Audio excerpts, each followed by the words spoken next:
জীবনে চলতে গিয়ে এতটুকু মনে রাখেন, প্রত্যেকটা মানুষ মাত্রই ততটুকু বলে বা বলার চেষ্টা করে যতটুকু সে জানে, সেটা হোক কল্পনায় কিংবা বাস্তবতায়। যদিও সেটা ভুল নাকি সঠিক, সেটা যাচাই বাছাইয়ের জন্য আলাদা মাপকাঠি আছে, কিন্তু এর পরেও মানুষ আসলে যা বলে তা করে, তা আসলে সে যতটুকু জানে, বুঝে, ঠিক ততটুকুই। এর সাথে অবশ্য কিছু কিছু মানুষ আছে যারা কল্পনাকে যুক্ত করে ভীষণ রকম, যার সাথে বাস্তবতার উল্লেখযোগ্য কোনো সম্পর্ক নাই।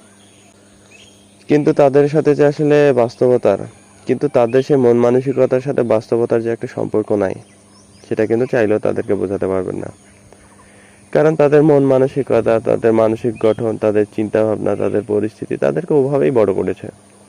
সেই জন্য যে যা বলে সেই কথাগুলো শোনেন, যতটুকু নিজের কাছে গ্রহণযোগ্য কিংবা বাস্তবতার সাথে যায়, আপনার অভিজ্ঞতার সাথে যায়, আপনার প্রেক্ষাপট অনুযায়ী যায়, ততটুকুই গ্রহণ করেন, বাকিটুকুকে ছেড়ে দিন।